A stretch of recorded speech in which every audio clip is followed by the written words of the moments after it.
Biglang bumukas ang pinto ng kanyang silid na may hindi kaaya-ayang ingay na sumira sa katahimikan. Dalawang lalaki ang nakatayo sa pintuan, basang-basa sa ulan, tumutulo ang tubig mula sa kanilang mga sombrero. Sa kabila ng kanyang pagod, inangat ng batang lalaki ang kanyang walang buhay na tingin at tumingin sa kanila. Pumasok ang dalawa ng walang palm, tumayo sila sa harapan niya ng tahimik, nakatingin lang. Wala ring emosyon ang kanilang mga mukha, at nanatili silang nakatingin sa sirang batang lalaki. Hindi siya tumugon sa kanila, ngunit makalipas ang ilang sandali, sinabi niya sa matigas na tono na umalis sila habang may pagkakataon pa. Nainis ang isa sa mga lalaki, ngunit mabilis siyang pinakalma ng kanyang kasamahan. Ipinaliwanag ng lalaking may bigete na sila ay galing sa Rice Valley at malamang ay narinig na niya ito. Pagkarinig nito, tila bahagyang nabahala ang batang lalaki. Labis na humanga ang mga lalaki sa kakayahan ng bata, lalo na't gumugol sila ng maraming oras at pagsisikap para alamin kung sino ang nasa likod ng Paradise Bush Brotherhood. May gusto silang itanong sa bata at inimbitahan siyang sumama sa kanila sa Rice Valley. Maaari niyang hilingin ang anumang nais niya doon. Tahimik na nakinig ang bata kahit wala siyang interes.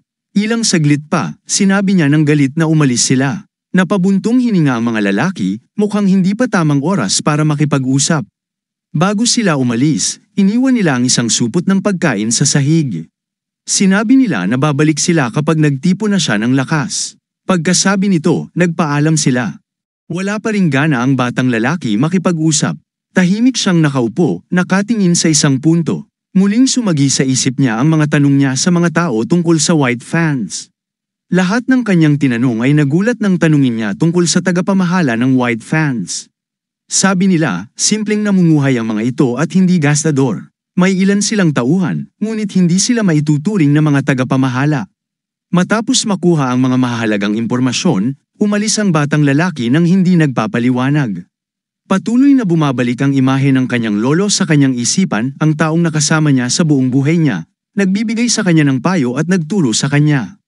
Ngunit nalaman niyang ang taong ito pala ay huwad. Sino ba talaga ang matandang ito? At higit sa lahat, sino siya mismo? Habang ang mga daga ay abala sa pagkain, bigla silang nagtakbuhan nang marinig nila ang isang ingay. Bumalik muli ang dalawang lalaki sa batang lalaki. Napansin nila ang supot ng pagkain na kinain na ng mga daga, na wala na rin ang bisa ng pagkain. Nagtaka ang isa sa mga lalaki kung buhay pa ba ang bata, dahil hindi ito kumain o uminom ng kahit ano. Mukhang may gusto siyang itanong sa kanila. Dahan-dahan niyang binigkas ang mga salita, mahina at halos hindi marinig. Ngunit kahit wasak na ang kalooban ng batang lalaki, hindi siya sumusuko. Nais niyang tapusin ang laban. Tinanong niya kung sila ba ang nagtanggal ng mga bangkay na naroon. Kalma ang sagot ng lalaking may bigete na hindi sila ang may gawa nito, ngunit may hinala siya kung sino ang maaaring gumawa nito. Gayunpaman, bago sagutin ang tanong ng bata, muling tinanong ng lalaki kung napag-isipan na ba niya ang kanilang alok. Wasak ang loob ng bata, ang Rice Valley ay kilala sa masasamang balita tungkol dito.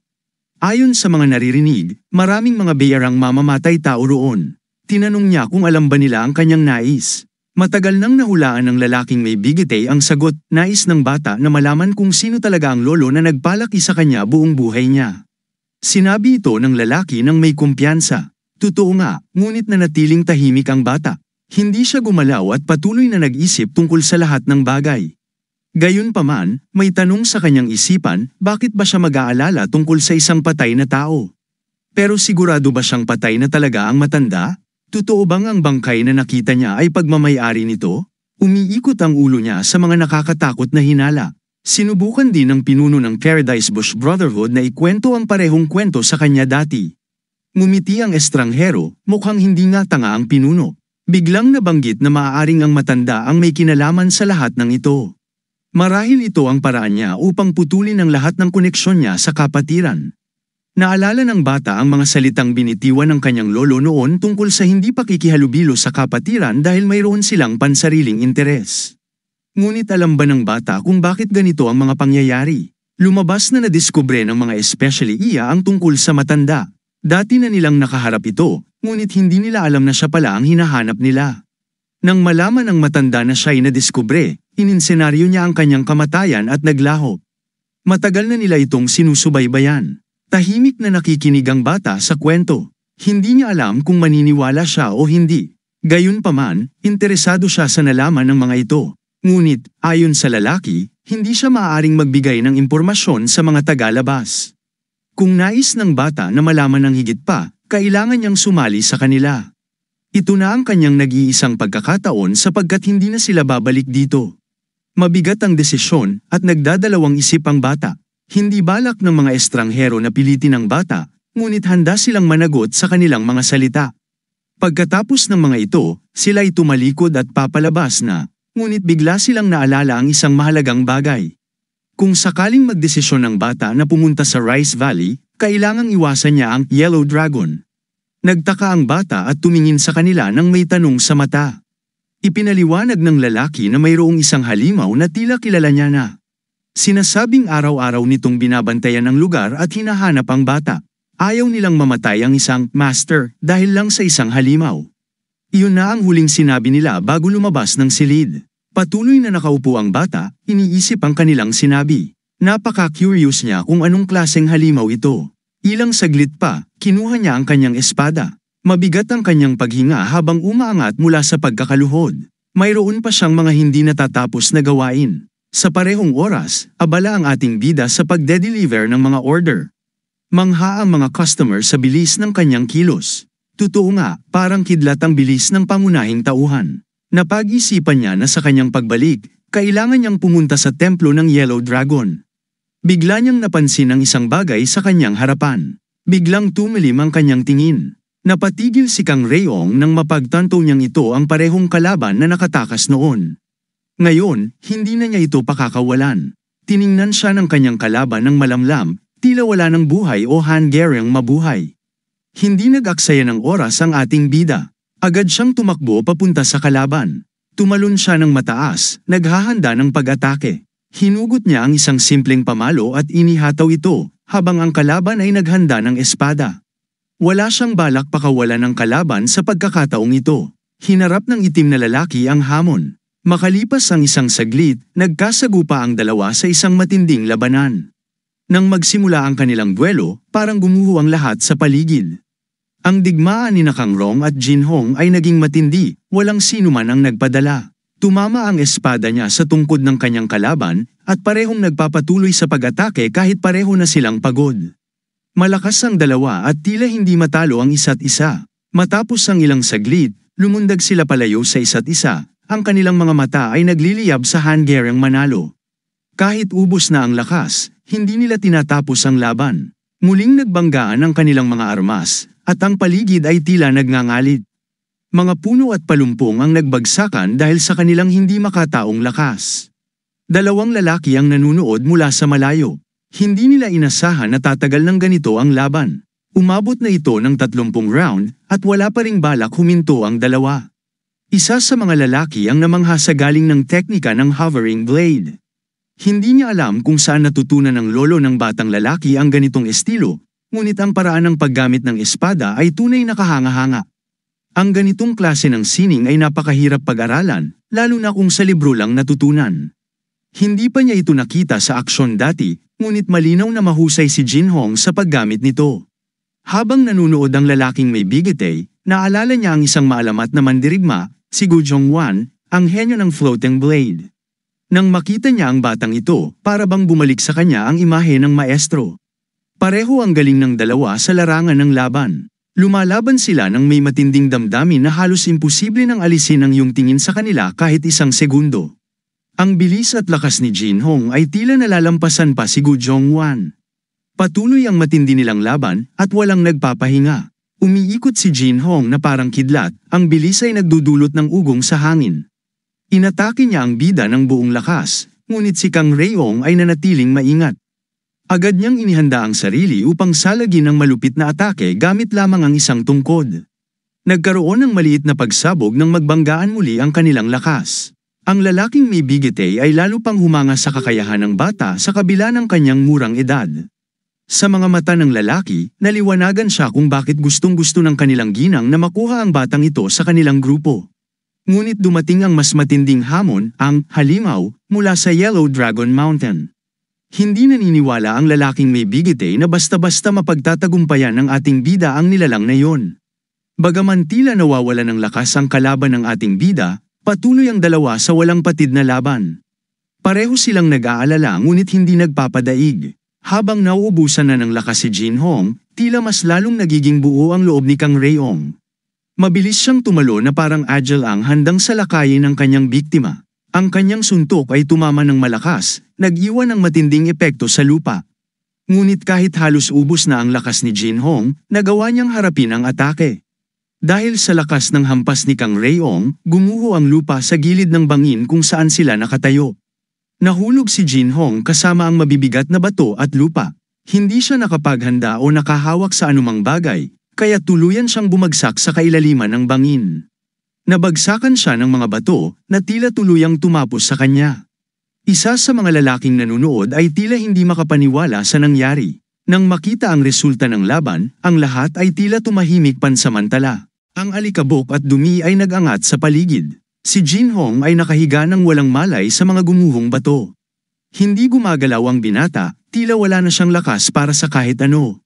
Ilang sandali pa, bumaba si Kang Rayong upang tingnan ang kanyang kalagayan. Isa sa mga lalaking nanunood ay nag-aalala na baka patay na ang bata, ngunit ang isa ay pinakalma siya, tiyak na hindi ganoon ang kaso. Mataman ang pagtingin ni Kang Rayong sa kanyang kalaban na nananatiling walang malay. Oo, buhay pa siya. Hindi nagsalita ang batang mandirigma, nanatiling tahimik habang nagmamasid.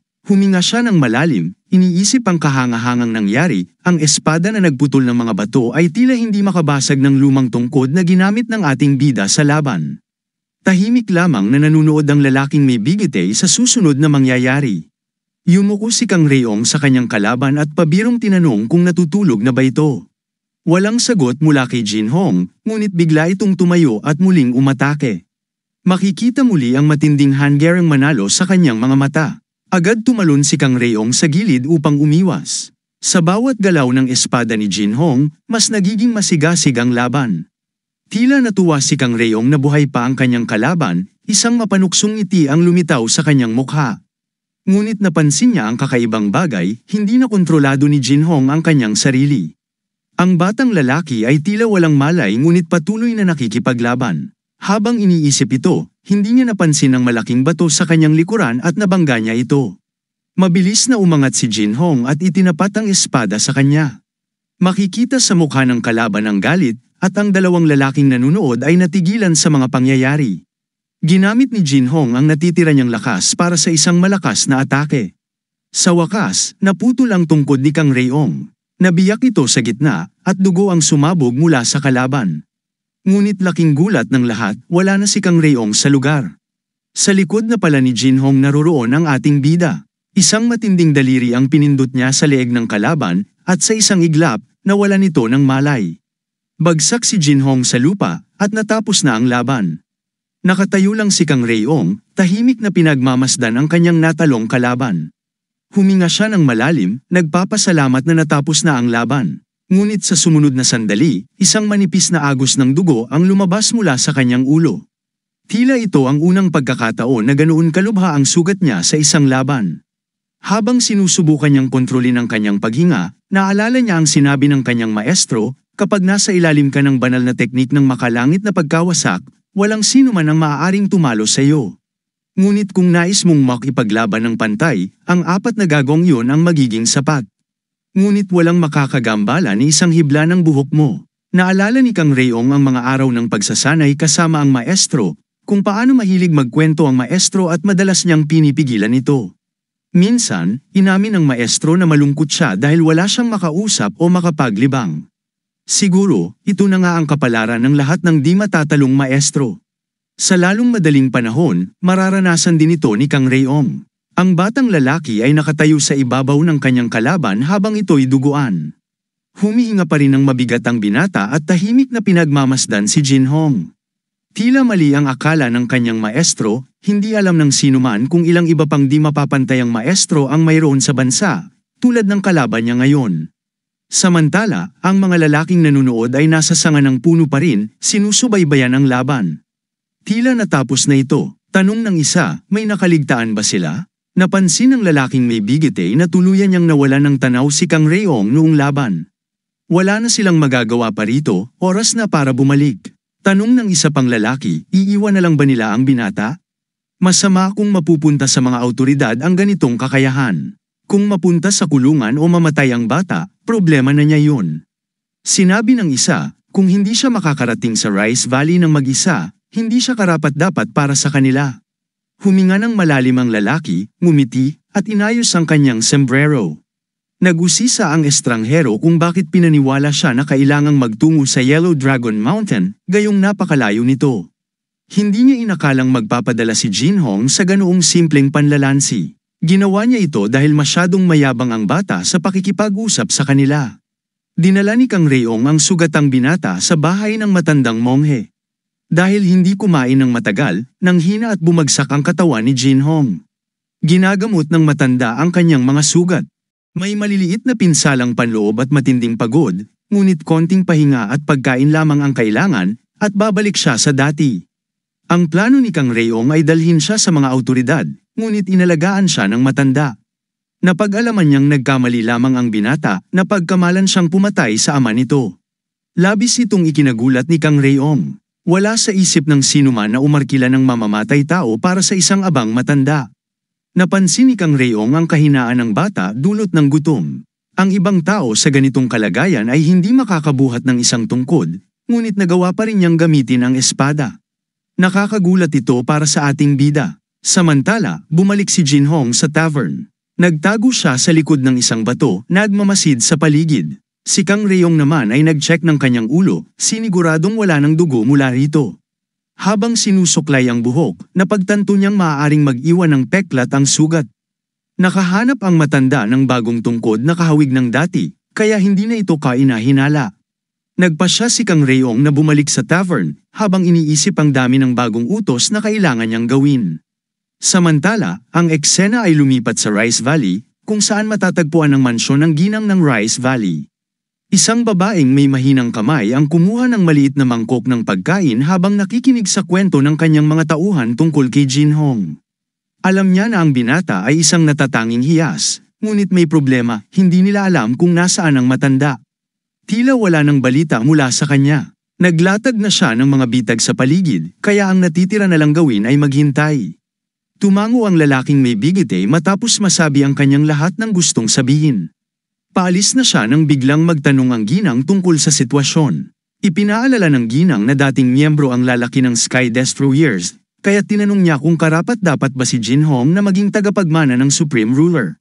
Nagkaroon ng katahimikan. Sinagot ng lalaki na wala siyang sapat na karanasan upang husgahan yon.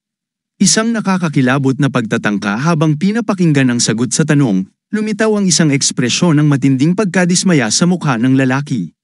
Sinabi niya ng malamig, napakataba ng batang yon. Nakakadiring tingnan. Hindi natuwa ang babaeng nakatingin sa kanya ng matalim, ngunit sa halip ay tumahimik at uminom ng isa pang tasa ng tsaa.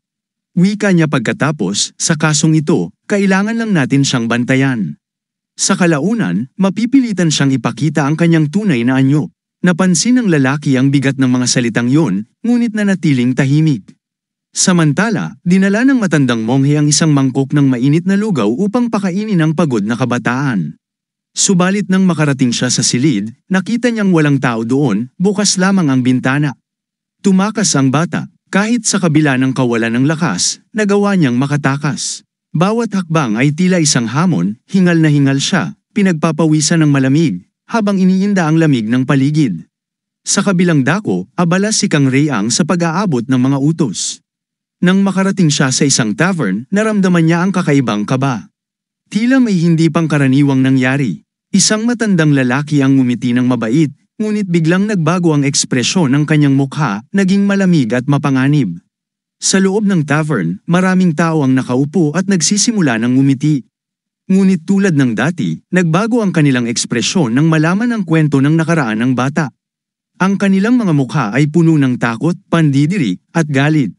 Samantala, may isang lalaki ang nakatingin sa isang gagamba habang sinasakal nito ang isang paru-paro sa kanyang sapot.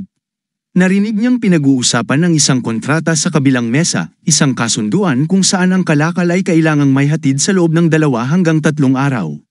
Ang dalawang mangangalakal na nag-uusap ay sumusunod sa bagong diskarte ng pagbebenta, ang dress delivery. Layunin nitong likhain ang pangangailangan ng kliyente, kumbinsihin silang bumili ng mga pangunahing pangangailangan tulad ng asin, gamot, at maging mga kariton. Ang diskarte ay nagmula sa isang samahan ng maliliit na mangangalakal. May dala silang mga sample na ipinapakita sa mga kliyente, at kapag nagkasundo, ang mga kalakal ay dinadala sa bahay ng mamimili. Sa bawat transaksyon, nakakakuha sila ng 10% ng kita.